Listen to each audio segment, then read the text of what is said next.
مسلمان کا عقیدہ رسول اللہ صلی اللہ علیہ وسلم کے خاتم النبیین ہونے کے حوالے سے وہ کتنا اہم اور کتنا ضروری ہے، اور کیا عقیدہ اس کا رہنا چاہیے، کس پر ثابت قدم اس کو رہنا چاہیے؟ ایمان کا جو لغوی معنی ہے، لغت کے اندر معنی ہے، اس کا مطلب ہے کسی چیز کی تصدیق کرنا، کسی چیز کو سچا قرار دینا۔ اور اصطلاح شریعت کے اندر، شریعت کی روشنی میں ایمان کا معنی ہے کہ نبی پاک صلی اللہ علیہ وسلم جو کچھ اللہ پاک کی طرف سے لے کر آئے ہیں ان تمام میں حضور پاک صلی اللہ علیہ وسلم کو سچا ماننا، جس کو دوسرے لفظوں میں کہا جاتا ہے کہ ضروریات دین، یعنی دین کی جو ضروری باتیں ہیں ان کی تصدیق کرنا، ان کو تسلیم کرنا، ان کو ماننا، یہ ایمان ہے۔ جیسے اللہ پاک کی وحدانیت ہے، ہمارا رب عز و جل اللہ ہے اور وہ ایک ہے، اس کے ساتھ کوئی شریک نہیں ہے، وہ معبود برحق ہے۔ تو جس طرح اللہ پاک کو ماننا ضروری ہے کہ اللہ پاک ہے، اسی طرح یہ ماننا ضروری ہے کہ اللہ پاک واحد ہے، لا شریک لہ، اس کا کوئی شریک نہیں ہے۔ اسی طرح نبی پاک صلی اللہ علیہ وسلم کو اللہ کا نبی ماننا، رسول ماننا، یہ ضروریات دین میں سے ہے۔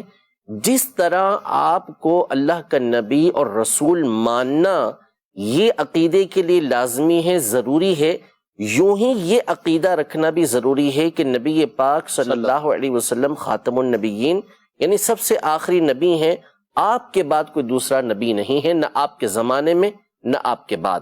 نبوت کا دروازہ اللہ پاک نے نبی پاک صلی اللہ علیہ وسلم پر بند کر دیا۔ یہ مسئلہ قرآن مجید فرقان حمید کے نص قطعی سے، متواتر احادیث طیبہ سے، صحابہ کرام علیہم رضوان کے زمانے سے لے کر اب تک، اور اب سے لے کر قیامت تک تمام کے تمام مسلمانوں کا اجماعی، قطعی، یقینی یہ عقیدہ اور نظریہ ہے کہ خاتم النبیین یعنی نبی پاک صلی اللہ تعالی علیہ وسلم کی تشریف آوری کے بعد آپ پر نبوت کا دروازہ بند کر دیا گیا۔ اب کوئی نیا نبی نہیں آئے گا، کسی بھی طرح کا کوئی نیا نبی دنیا میں نہیں آئے گا۔ یہ ہمارا عقیدہ اور نظریہ ہے۔ اس کے برخلاف اگر کوئی عقیدہ رکھتا ہے تو وہ دائرہ اسلام سے خارج ہے۔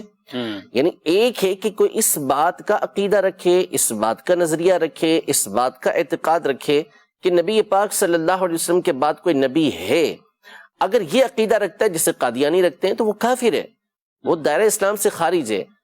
یہ تو ایک یقینی بات ہے، لیکن ساتھ ہی ساتھ یہ ذہن نشین رہے کہ نبی پاک صلی اللہ علیہ وسلم کے بعد اگر کسی کے نبی ہونے کو ممکن بھی جانے کہ آپ علیہ الصلوۃ والسلام کے بعد کوئی نیا نبی ہو سکتا ہے، تو اس صورت میں بھی وہ دائرہ اسلام سے خارج ہو جائے گا، اس کا ایمان سے کوئی تعلق یہ نہیں ہے۔